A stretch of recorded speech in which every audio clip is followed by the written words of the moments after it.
Dive into the chilling and perplexing Lake Bodom murders. Case that has baffled investigators for decades. You'll discover the eerie details and unanswered questions that make this one of Finland's most haunting and unsolved mysteries. Answer the question: does Finland have a serial killer on the loose? You're going to meet the eclectic cast of suspects in this case, from a hostile local kiosk owner to a suspected KGB operative. Each suspect in this case adds a layer of intrigue and complexity that I can't fathom or explain. Engage with the theories that have emerged over the years, including the possibility of a serial killer, a crime of passion, or a possible crime of rage over the use of the lake's campsite. You will hear the insane story of Nils Gustafsson, the only survivor who was found so severely injured he couldn't remember the attack. But was he a lucky survivor or a calculated perpetrator? The forensic evidence and his shifting status from victim to suspect will keep you questioning what's what. Lastly, you're going to explore some of Finland's unsolved homicides that might all be connected as part of a darker and deeper web. That's 5 great reasons to stick around. Now let's get back to the events at Lake Bodom. Inside a collapsing tent, 4 teenagers frantically fight for their lives, their breath coming in ragged gasps as the acrid and rusted scent of blood filled the air.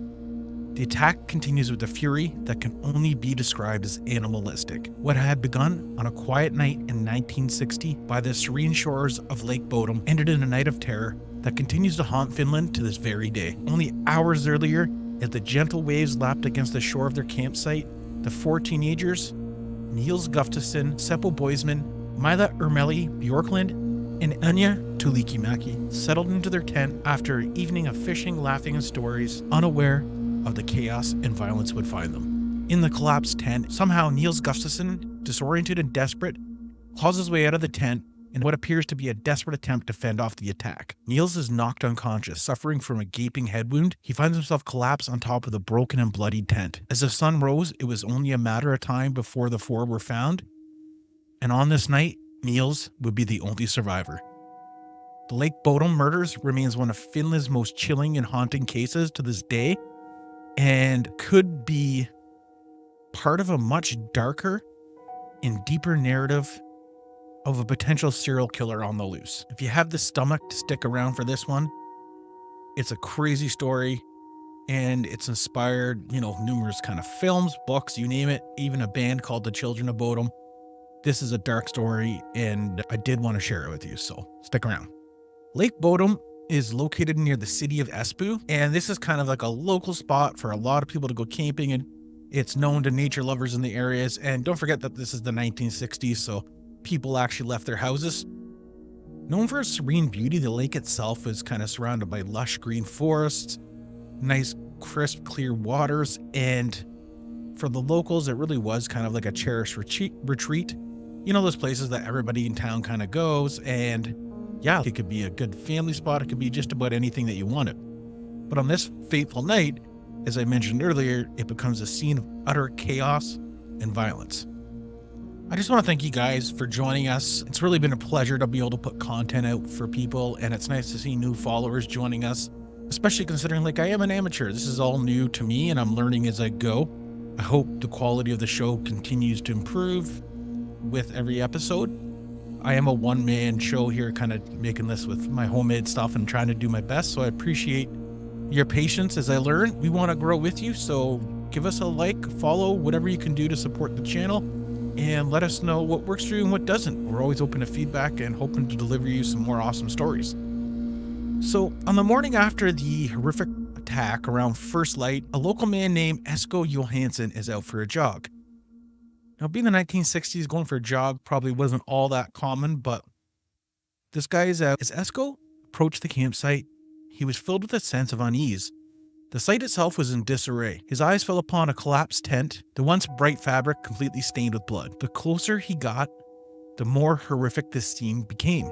The ground was a chaotic mess of trampled grass and blood-stained mud. At first, Esko thought this was just a kind of a scene, the aftermath of a party, and it's not until he gets closer and he sees inside the tent that the bodies of Seppo Boisman, Mia Ermeli Bjorklund, and Anna Tulikimäki all laid in a gruesome configuration and were the victims of horrific violence. Maya and Anya were found closer together in the tent, and their bodies bore the marks of the brutal attack more than anyone else. In particular, Seppo's body was found near the entrance of the tent. His eyes were completely lifeless and he was staring up at the sky. At first glance, it would seem that both Maya and Anya bore the brunt of the attack, suffering the most severe of wounds. Outside the tent, Esko finds Nils Gustafsson lying basically kind of half on the tent and half on the grass. He assumes that he's dead. There's no indications at the time that he is actually alive. He's got a massive head wound, and based on the brutality and violence of this scene, as Esko goes to get help, he's thinking that all 4 teenagers are dead. It's actually one note about the case is that Esko actually, I think, left and went and talked to his wife, because when he first saw the scene, he knew something was wrong, but he thought it was, like I said, a party gone wrong. His wife actually convinced him to go back, and that's when he kind of looked closer and realized like this, he just came across one like a super gruesome crime scene, and yeah, like he's reeling. He goes to the authority, and it's not long after this that the police arrive on scene. So this is important to note. A lot of people become aware of the crime, and there's a lot of people that are allowed essentially to access the crime scene. Like, so besides Esko, I think there's multiple police officers coming there, and the police don't do a whole lot at the front to kind of control traffic at the crime scene, as you kind of see it comes into play later. But as the police are kind of going around and starting to collect evidence and checking the bodies, they realize like, oh shit, Nils Gustafsson is still alive. And he's rushed to the hospital for treatment. At the time, it said that Nils is kind of like, he's not fully conscious. He's kind of in and out of it. He doesn't have a lot of memory. So it's not like the police were able to get a recounting of what happened. At this point, they're completely perplexed. All they know is they've got 3 dead teenagers, possibly about to be a 4th, and no sign of the attacker and no idea what happened. So like I mentioned before, the scene itself of Lake Bodom is like kind of your ideal camping site. And these 4 teenagers in the 60s, they all knew each other and were actually 2 couples that were dating. And I'm going to give you a little bit about their background. And first up, we have Mila Amelie Bjorklund is a 15-year-old, often referred to her friends as Miley, known for her warm smile and kind heart. She grew up in Helsinki, and Mila was an excellent student with a passion for the arts. About 2 months before, Mila had began dating 18-year-old Seppo Boisman. The two were a new couple and were kind of getting to know each other and decided to go camping with the group. It's kind of like a couple's activity. Next, you have Anya Tulikimäki, and so she's 15 years old as well. She was a close friend of Mila, and she kind of had an infectious laughter. She's known to her friends as somebody that's kind of bubbly and has talent for sports, and in particular, like I think track and field they mentioned. Anya had hopes of becoming a professional athlete some days, and this camping trip was a way for her to unwind and enjoy her weekend. So, and at the time of the camping trip, Anya is actually dating Nils Gustafsson. So the 2 boys that go on this trip, they're both 18 years old. Yes, they're both dating 15-year-olds. It is the 60s. And again, he's kind of like your typical jock in high school. He's known to be competitive, and overall he's got like a close-knit group of friends, and he's well liked. He was said to be excited before the trip and looking forward to spending this time with his girlfriend. And then we have Nils Wilhelm Gustafsson, the guy that lived. People called him Nissi instead of Nils, but for the podcast we'll stick with Nils because it's easier for me to pronounce.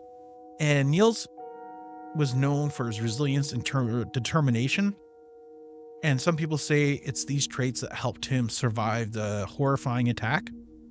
So Nils is dating Mila, and that night at Lake Bodom was supposed to be a memorable night for him, kind of celebrating. They're about 2 months into the relationship. And yeah, like this was all supposed to be just a nice, run-of-the-mill, wholesome night. They were going to have some drinks, do some fishing, they just have like an awesome time. Fortunately, it never happened. So back to the crime. And now that you know a little bit about kind of where this crime occurred and this remote lake and the people, we're going to go through exactly what happened that night. And hopefully I can give you an explanation so you understand the crime scene itself and also exactly how it transpired. So it's June 5th, 1960, and it's a typical summer night for the area, and the 4 teenagers are camping. So it's important to note that at that time of year in Finland, being kind of like a Nordic or way up north country, most of the time it's daylight, and I believe that on this particular evening, there would have only been about maximum of 3 or 4 hours of darkness. So basically somewhere between like 1 to 5 a.m. in that area is when it's going to be dark. And so it allows people to kind of do activities all times of the day. So the police begin to investigate the crime scene, try to piece together stuff.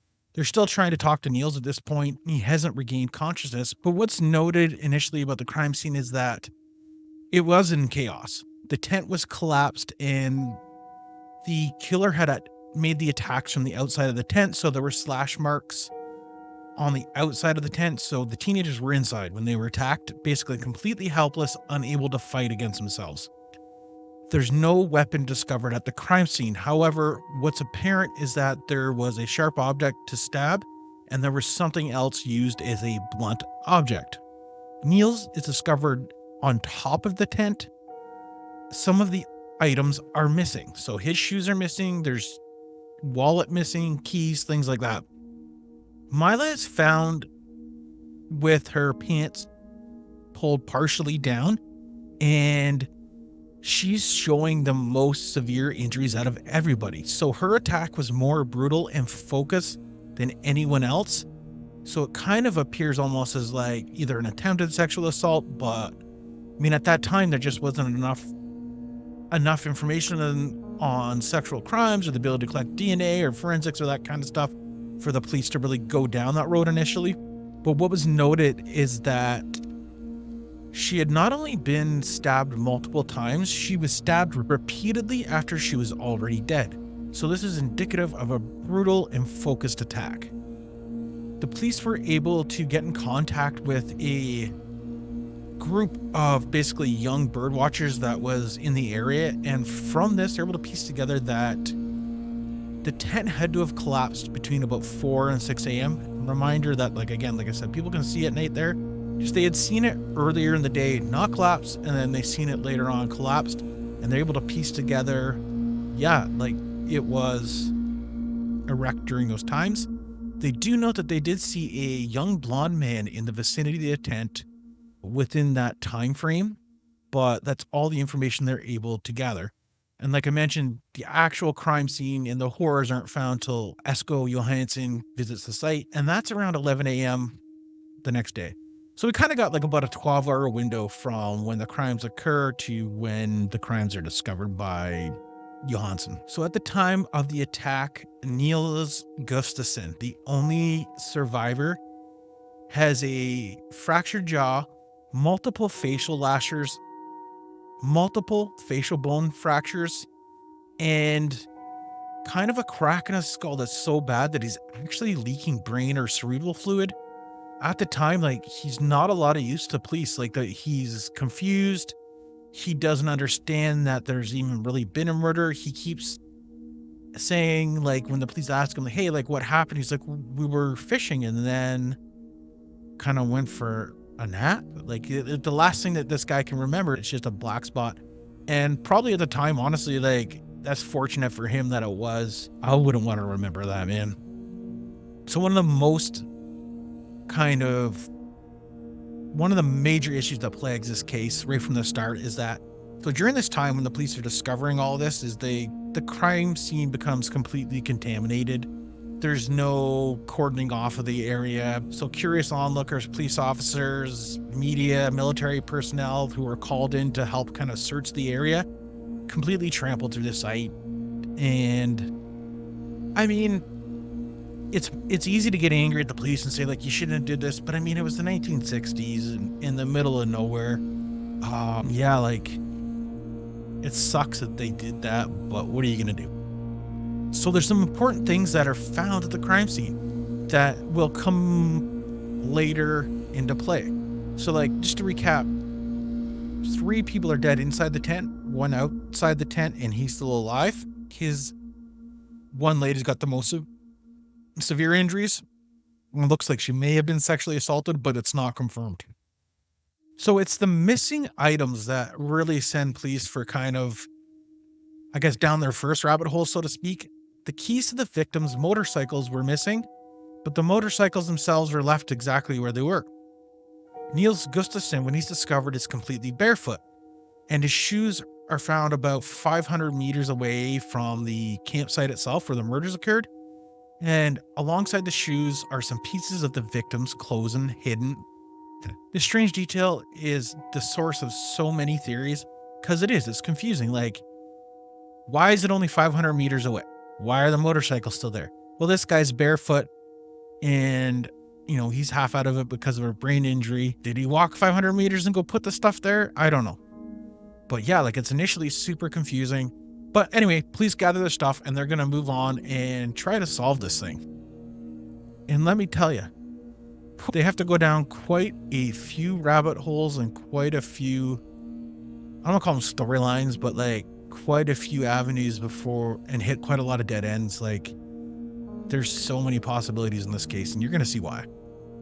So the initial crime scene investigation doesn't turn up the answers that police are hoping for, but in this case they have a survivor, Nils Gustafsson, so they turn to this guy for answers. Unfortunately, Nils, like I said, at the time his injuries are so severe that he can't even talk. His jaw's broken, can't remember what happened, and honestly the fact that he even survived might be somewhat of a miracle in the first place, especially in the 60s, given the fact that his head was cracked open. The one thing that Nils says early on in the case is the only thing that he can remember is that they were attacked by a mysterious assailant who had glowing and bright red eyes. So clearly his brain's still a little bit fried on this.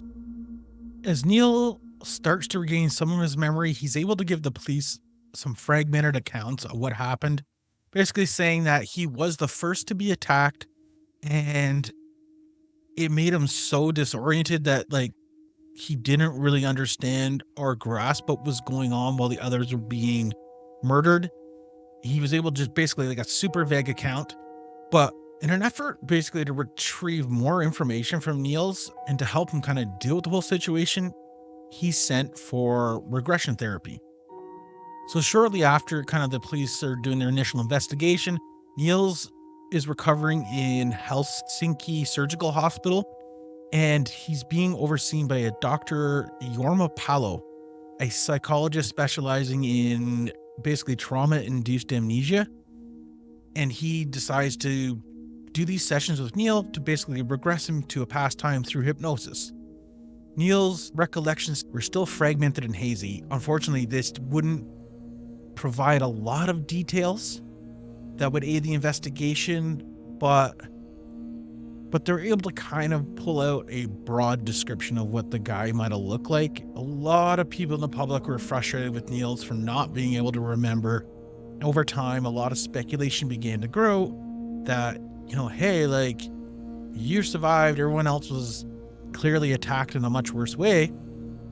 You just conveniently can't remember stuff. Is this guy somehow involved? And well, that's a theory that we'll get into later in the episode.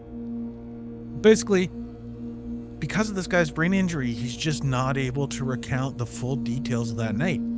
And it's going to be left up to Finland's police to try and solve this one. So back at the crime scene, the police would continue their investigation looking for physical evidence. A ton of it's collected. A ton of volunteers are brought in to help search for the murder weapon. And to this day, there's been nothing found. So we still don't have a murder weapon to this day. It could be in the lake, or it could be someplace we'll never find or never know about. The disappearance essentially of that weapon has complicated the case from day one. And as time kind of progressed, they've been able to do more and more forensic analysis of the crime scene, which again has yielded almost no answers, and mostly because of all of the contamination at the crime scene. So to this day, the only DNA that's been found at the crime scene is of the 4 teenagers. There's no unknown fifth man DNA, but there is a lot of potential suspects in this case, and some of those people that we're going to get into. So as the police kind of run into dead ends, like they're not going to find the answers from the crime scene itself, they begin to interview witnesses, e.g. like the bird watchers, Nils, and so on. And one of the first people, Pentti Soininen. So police turn to this guy basically because of his criminal background, and he's known to them in the area. They put him through a ton of interviews, but it ends up turning into just a bunch of dead ends. And it doesn't seem initially like this guy's probably someone that could have been involved in the murder itself.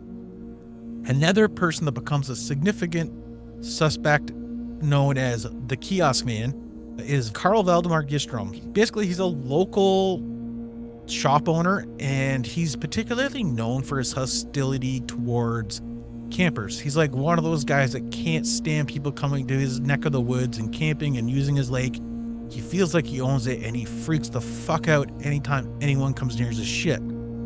So there's been multiple reports of him basically harassing people in the area, and he's known to be both a drunk and kind of a loser. So right away, like the police tried to identify some suspects in the case based on local knowledge and stuff. So these are the guys. So over the years, numerous theories pop up, and even the police have a few of their own. And like I said, the crime scene just provided no conclusive answers. So we're going to jump into some of these theories and speculations in detail. Hopefully, that'll give you a little bit of insight. And I'd love to know what your thoughts are in this case, because I've got mine, and I'll share them at the end. So over the years, several theories emerge about the Lake Bodom murders, each adding a layer of mystery and speculation surrounding the case. It becomes kind of like a local legend, so to speak. So the first theory is like the unknown attacker theory. So that the person who is responsible for these murders and the murders that night is somebody completely unknown to the victims, unknown to the area, who saw this as a crime of opportunity and unleashed whatever rage they had inside of them on these unsuspecting teenagers. This isn't impossible. It's also possible that it was a crime of opportunity. It was rather that the area was being stalked by somebody with sinister plans, such as a serial killer. And it's possible also that, like they were targeted in the short period of time from somebody realizing they were going to go camping at that spot to the time that they were murdered. I'm sure it was on the mind of the investigators during the time. But the years went on, all the police had was theories. And there's a lot of good suspects in this case. Like, I mean it. Seriously, I want your input on this. As I think really like this is one of those few cases that probably is going to be solved because of people on the internet. Doesn't seem like the police have the evidence to do it. The first person that becomes a suspect is a person by the name of Pentti Soininen. So Pentti is a person with a known criminal background. He's known to the police. He's been kind of in and out of jail his whole life. He's known to be violent. He's kind of just not a great dude all around. As the police are turning up all these dead ends, as Soinenen's actually in jail for some other crimes, he ends up confessing to another inmate that he was actually responsible for the Lake Bodom killings. However, as police continue to investigate that claim, they note that there's so many inconsistencies that this probably can't be the guy. One of them being that at the time of the murders, Soinenen was only 14 years old.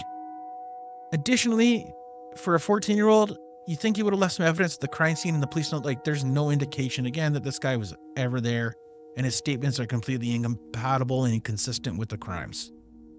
Tragically, Soinenen hung himself on June 6, 1969, on the 9th anniversary of the Lake Bodom killings. This only serves to deepen the mystery surrounding the suspect, because it's kind of crazy that he hangs himself on the anniversary of this date. But here's what I will say. There's a lot of people out there that are psychopaths and criminals, right? That are just as happy to kind of take credit and status from a crime that they didn't commit is actually committing the crime itself. So this guy, honestly, like, my read on it, he's full of shit. He killed himself just hoping to, you know, with saying that he kind of killed these people and killing himself the anniversary. It's just an attempt on his part, probably to leave the life with a little bit of status or a legacy. And yeah, doesn't sound like he was the guy, but you never know. Tell you though, these next 3, holy shit, man, they all make very, very good suspects for different reasons. So up next we have Karl Valdemar Gyllström. Now we're going to call him Karl for this, but Karl's a local kiosk keeper, kind of mean like a shopkeeper. And one of the things about Karl is his reputation preceded him in this case. He was notoriously known for bullying and harassing campers around the area. He had a particular hostility for anyone that kind of came in and used the campsite, used his lake, is what he thought. And yeah, like, he couldn't stand it. He was known to have volatile and aggressive behavior and frequently seen throwing rocks at campers and shouting at them, even throwing rocks at little children. This guy was a piece of work, man. Let me tell you, this antagonistic behavior basically put him high on the list of suspects in terms of the police. They interview him multiple times throughout the investigation, and allegedly reports end up surfacing that he confessed to the murders one night while he's drunk. Further, Gyllström's actions following the day of the murder really kind of put the police onto them. He was seen acting super suspiciously and digging near his property shortly after the crime. Despite these suspicions, the police were never able to dig up any concrete evidence on the guy. But one of the things that blows my mind is that, like, in 1969, Gyllström drowned in Lake Bodom. But there's a lot more to that. So before he dies, he is said to have told somebody in his confession, like, hey, what would you say if I was like the guy, or to the person that was the Lake Bodom murderer? They said, well, you should probably go basically drown yourself. Like, I hope that's what happens. And then sure enough, in 1969, Gyllström commits suicide by drowning in Lake Bodom. His death only led to fuel more speculations and rumors that this guy could have been the murderer in this case. Like, he finally snapped and he killed these kids in a complete rage and tried to cover up his crimes. But again, there was no physical evidence linking him to the crime scene, which made it very difficult for the police to pursue this lead. So lastly, with Gyllström, this is the thing that really makes me sometimes kind of lean towards this guy as being the culprit, is that his wife was his alibi. So when the police were interviewing him, they can't attach any evidence of him at the site. His wife says that, like, yeah, like, during the time of the murders, he's at home in bed with me. And she ends up recounting that statement later on in life, saying that she had been afraid of him and he had threatened her, which again suggests that this guy might have been involved with the murders.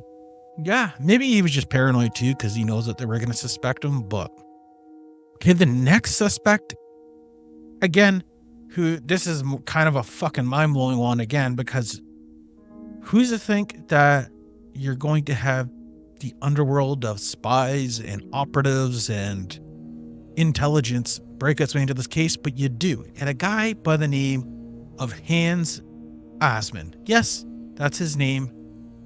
I'm sure his breath smells. So Hans is born in Germany, and his life is shrouded in secrecy and intrigue. Rumors are swirling around about this guy's past because a lot of the evidence suggests he was tied to the KGB, the infamous Soviet spy agency. This is fueled by the fact that after World War II, basically he moves to Finland under super unclear and enigmatic circumstances. And he ends up telling people later in life that, yeah, he was a guard at Auschwitz and all kinds of crazy stuff. But the day of the Lake Bodom murders, Assmann walks into a hospital in Helsinki. His appearance is alarming. He has dirt under his fingernails and his clothes were stained with what appeared to be blood. Despite these signs, the hospital doesn't really do anything about it. One of the things he does when he goes to the hospital is that he's asserting to the doctors like he's having bouts of severe like stomach pain. At the hospital, he's telling the doctors that he's got this like really bad stomach illness. He's going in and out of consciousness. But what the doctors end up noting, and for years to come, kind of fuels the speculation he might have been involved, is like, there's nothing wrong with this guy's stomach. And it was quite clear to the staff that he was faking being unconscious. So this whole thing is a ruse. But at the time, there's not really much they can do about it. The police don't really get involved, and this only comes to light sometime after the murders. The other thing that's noted is that Assmann also always had this kind of like long, unkempt hair, and the day after the murders, he finally cuts it.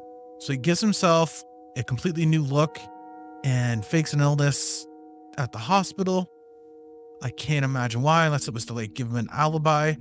So he's definitely pretty sus. The thing that's crazy is if you remember the bird watchers from earlier on that kind of were able to say that they saw a blonde man walking around the area of the tent, Assmann suspiciously fits that description. But again, by the time the police find out about this and the fact that the crime scene had basically been trampled, they're never able to make a kind of concrete connection between Assmann and the crime itself. But that doesn't mean they didn't try. It just means that they hit a roadblock. And the roadblock seemed to be that possibly the investigation was being halted by their own government because of his KGB/espionage connections. So it seemed like the Assmann link it's in your face. There's all this evidence kind of saying that this guy might have been involved, but for sure the investigation into him is somewhat stifled, and it could be for reasons that we'll never understand, but it sure seems like Assmann might have been the guy responsible for the deaths of these teenagers. Assmann never confesses. His statements during the whereabouts of the murders are completely inconsistent, and there's hearsay evidence from people around him saying that, yeah, like he did talk about murdering these teenagers. So what are we supposed to think? He does die in 1998, and any undisclosed information that he had about Lake Bodom is never... So he goes to his grave, keeping not only his espionage life a secret, also anything that he did know about these murders, if it was him, is gone to the grave with him. I don't know. Just because he's connected to the KGB, that might have nothing to do with the murders. I'm sure a lot of crazy psychopaths ended up in those agencies to do their dirty work. So yeah, it's possible that Assmann is involved. He's definitely a weird dude. Yeah, I don't know what to say. It sounds like the town of Espoo or that area's got a lot of fucking weird people.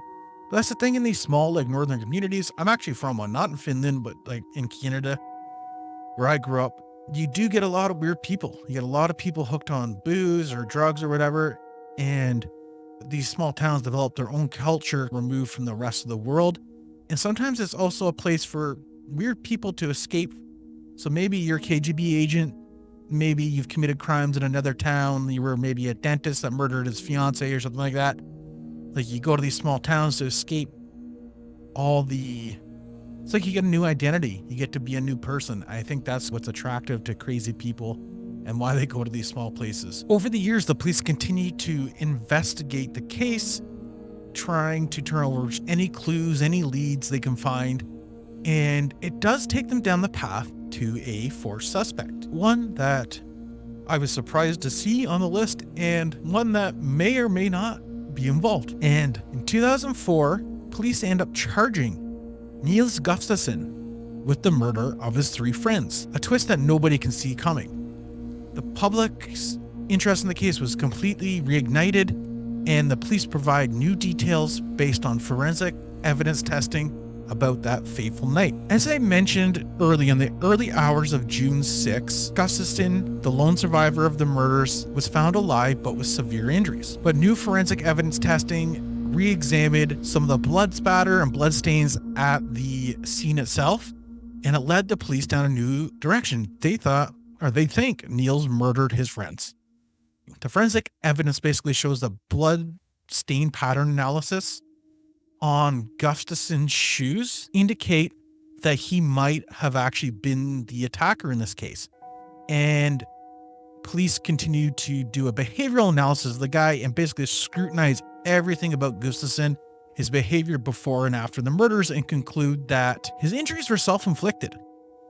And the ones that weren't self-inflicted were a result of basically fighting with these 3 people as he continued to attack and murder them. The police assert that the severity and nature of his wounds could have come from the altercation. Over the years, various witnesses have provided testimonies that point to Gustafsson's involvement, and that there's inconsistencies in his statements that just never added up for the police, enough to make them think that he is responsible for this. So based on that new evidence, Gustafsson is actually arrested in 2004. Everyone's shocked, including him, and he's no longer a victim, but rather the suspect. Prosecutors argue that the motive for the murder is clear. The angle that the prosecutors put forward is that Nils, being in a new relationship with Mila, made advances towards her and she rejected. Fueled by jealousy or like a romantic rivalry, he gets into a fight with the group. And essentially that the other 3 kind of kick him out of the tent and say, "We've had enough of you." And there's a lot of alcohol involved and conflict arises. So after he's kicked out, he starts freaking out, rage fills him, and he goes into that fit of rage, attacks his friends. Then he's either injured during that process or injured himself. Then takes the time to hide a few other items, hide his shoes away from the crime scene, and basically, stage that the items were taken away or that there was another unknown attacker. And his own injuries give him his alibi. But some of the things that are noted during the investigation by hospital staff was that there's a big difference between his injuries and the injuries of the people that died. And during the trial, police brought in experts to testify about how it's super improbable that an attacker would have killed the 3 in the way that they did and just left Nils sitting there alive. However, despite putting this case forward, the prosecution is unsuccessful. And in 2005, the court acquits Nils Gustafsson of all charges due to insufficient evidence, basically saying that he can't be convicted beyond a reasonable doubt. The court does acknowledge that while there were suspicions and inconsistencies of Gustafsson's account, the evidence did not conclusively prove his guilt. So the acquittal leaves the Lake Bodom murders completely left unsolved, maintaining their status as one of Finland's greatest mysteries. Okay, so let's get into why the court let this guy off. So the police thought they had an airtight case against him. No, it's mostly circumstantial. You have some pretty other strong suspects in this case. Something did lead the police, like I said, to believe this, obviously, the blood splatter. But what ended up coming out of it is that the critical piece of evidence they relied on was Gustafsson's shoes. They were found hidden about 500 meters from the tent itself. The prosecution is arguing that basically he went and hid the shoes himself after the murder. However, the defense is able to establish that the blood spatter was more consistent with the fact that his shoes were at the doorstep of the tent during the attack, and that the crime scene contamination in the chaos of the events suggests that his shoes could have easily been moved by the attacker or animals. The patterns of the blood stains themselves, concluding that he's the attacker, isn't reasonable because easily could have just, like I said, been the position of the shoes by the tent, or also came from him actually trying to help his friends. The next thing is that Gustafsson's injuries, though not as severe as the other people, were extremely severe. The prosecution tried to claim that they were self-inflicted and were staged in an attempt to cover up his guilt. However, the defense was able to show through the medical testimony that this guy's skull was cracked. His face was cut up. He was literally leaking brain fluid when he got to the hospital. Yeah, it's hard to imagine that in any way, shape, or form those could be self-inflicted. However, that doesn't rule out that he may have received them from the people defending themselves. And then lastly is the lack of any direct evidence to link him to the murders. So you have all these circumstantial what-if things. There's no weapons found. There's no eyewitnesses of the crime. There's plausible suspects other than him. And it doesn't really sound like Gustafsson never really changed his story to this day. He didn't remember a lot of it. They tried to argue, the police and defense, is that he behaved weird after the crimes. That's often put forward. But again, they said, look, the guy just went through massive trauma. His head's broken. And you can't use that as evidence against him. Ultimately, they just said that, the evidence isn't good enough to convict this guy. And it's put to rest. He's acquitted, and there's never been retrial, and I don't think there will be. It said that Gustafsson was like shocked when the police came knocking, and that he asserted his innocence all along. Yeah, I can't imagine what he was going through if he's innocent. Like, Jesus Christ. Yeah, like you have the weird kiosk guy that harasses campers, throws rocks at children, confesses to the murder, has his wife cover up for him. You have the guy who was an ex-KGB agent who goes to the hospital with blood under his fingers right at the attack time. At the time of the attacks, and fakes a stomach illness is possibly a diversion tactic. And then you have Nils Gustafsson, the lone survivor of the entire incident, there's a disparity in the severity of the wounds for sure. I can't wrap my mind around that it would be self-inflicted, but I can wrap my mind around that they fought back and were able to injure him. Thing that makes me wonder against Nils Gustafsson being the perpetrator is just that the murder weapon wasn't found. Even if it was in the lake or in the adjacent campsite between now and back to the 1960s, could have been found. Believe it or not, the police did have the resources back then. Wouldn't have been that improbable. So it seems to me whoever the attacker was able to leave the area.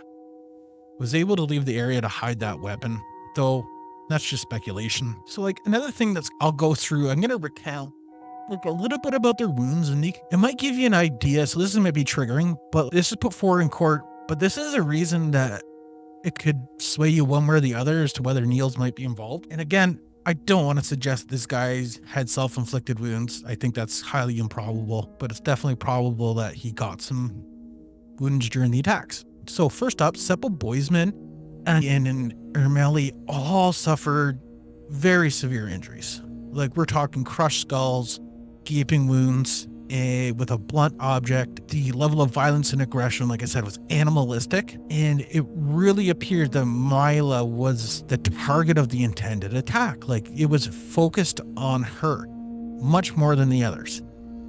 Nils Gustafsson's wounds included a fractured jaw, facial bruises, and head trauma.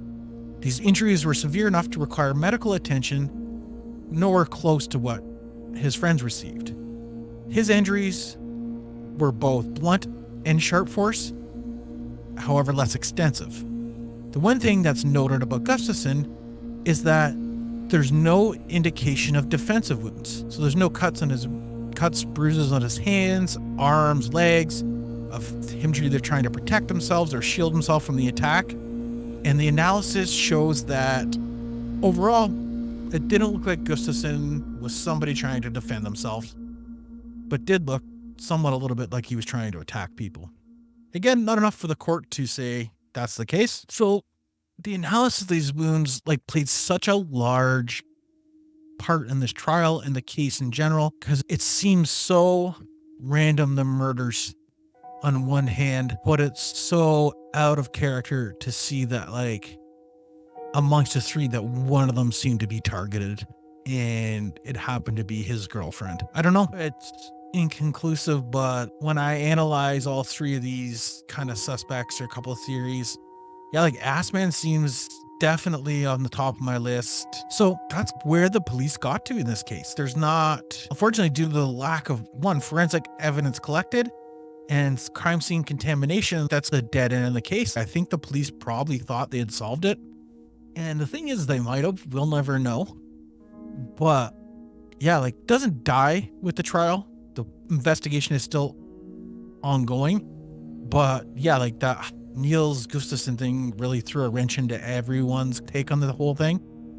There's been a lot of coverage to this day of the case, movies. Like I said, there's a band named after it. So as I put those theories together, I can't quite paint a picture or a coherent picture in my head as to what might have happened, but it really seems, look, the most basic explanation is that Nils is guilty and he's behind these attacks. The police seem to think that he might have been, even though I've listened to other podcasts, I've listened to YouTube on this. A lot of people really point the fingers at the kiosk owner and Assmann, and they're two great suspects. However, it's like making it a more complicated story out of something that doesn't have to be. I just can't fathom why Mila was targeted as the primary victim in this case, by anyone other than Nils. Could it have been a random stranger that took a liking to her walking by the campsite? Yes, of course, but it just doesn't seem to add up for me. I'd love to know what you think, seriously, because Assmann does make a good suspect. He clearly is like, why else are you faking an illness right after the death? He's got blood on his fingers. But with the other two, where with him, we're missing motive. And then with the kiosk owner, he hates campers. He's known to flip out and lose his shit and be aggressive and somewhat violent towards people. Drunk. You have his wife recounting his story. Makes a great suspect too. Like, it really seems like he might have been the case. Shit, I honestly don't know. I can't put it together in my head. So help me out, guys. The Lake Bodom murders remain one of Finland's most notorious and unsolved cases. It continues to baffle investigators, people on the internet and myself included. And despite the extensive kind of investigation attempts, the identification of numerous suspects, officially it remains unsolved. Finnish authorities continue to review the case periodically, especially as forensic science advances, but no new evidence has ever emerged. So my thoughts to the families, and as time has progressed, most of the people and suspects that were involved in this case have passed away.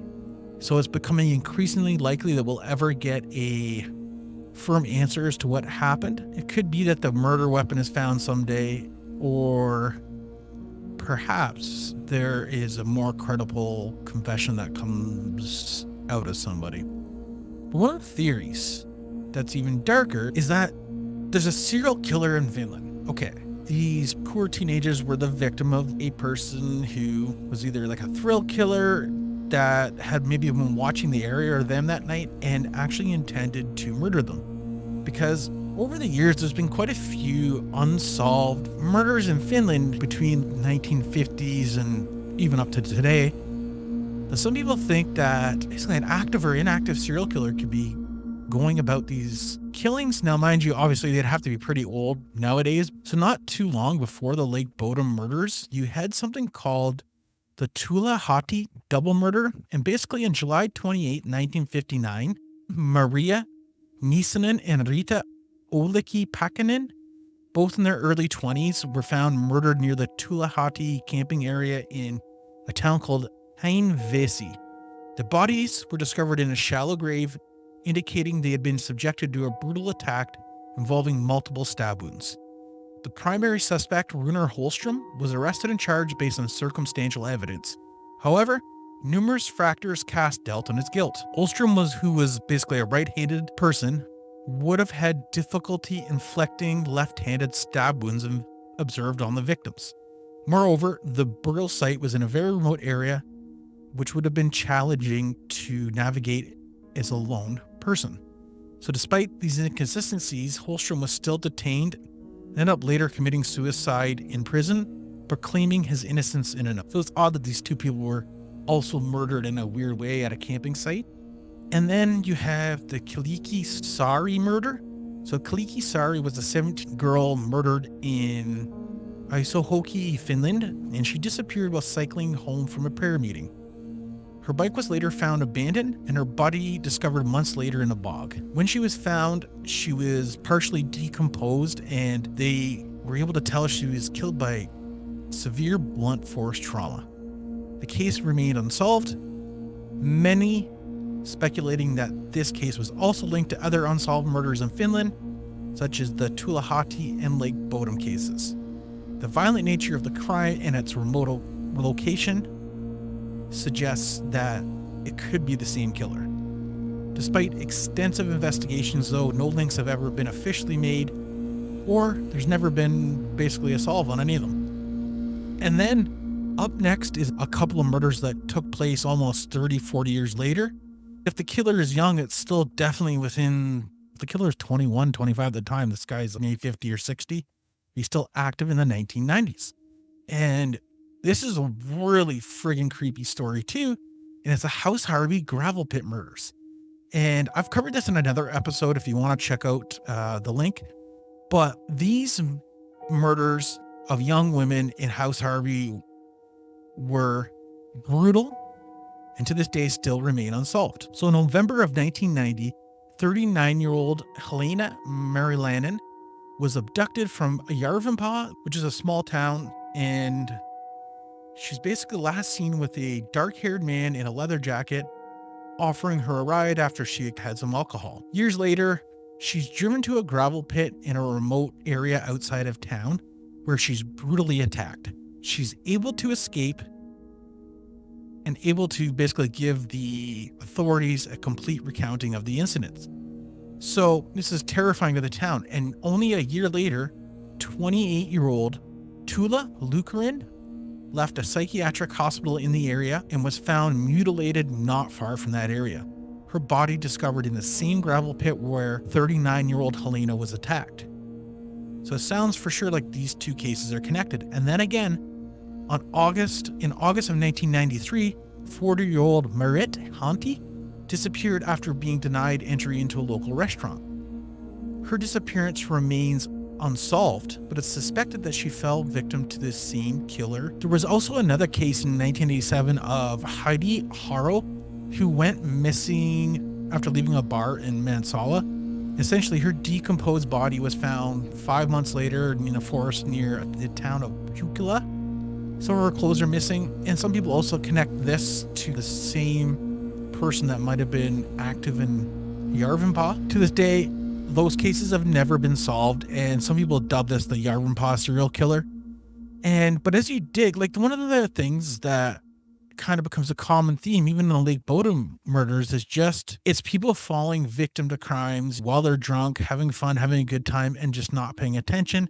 And essentially, whoever this person was or persons, they took advantage of that moment of essentially weakness. And yeah, we've got potentially 3 or 4 victims in the House Harvey gravel pit murders. And then you have from the 1950s and 60s, quite a few homicides of the people camping. So you have all these like young women getting murdered in like a 30 or 40 year period of time. And it could all be connected. And the Finnish National Bureau of Investigation has done some profiling on this case and does believe that there is potentially a serial killer responsible for these crimes in particular, but this is in relation to the House Harvey gravel pit murders, which the only link to the Tulahati and Bodom murders is speculation. So at this time, the police haven't come out and said, hey, like, we think that these are all connected. Doesn't seem to be, but it's definitely possible that Finland has a serial killer on the loose, if not multiple serial killers. Seriously, fucking scary. I'd love to know what you guys think. Really want to thank you for joining us today. It's been a pleasure. This is definitely a dark episode. I hope to bring you some more mysteries next week, but this one, yeah, please let me know what you think. I can't piece it together. The one thing that I'm fairly certain though is that in the 1950s and 60s, and again, probably in a period of the 80s and 90s, is you might have had an active serial killer for sure on the loose in Finland doing some work, and I hope he gets caught someday, or she. And yeah, thanks again, guys.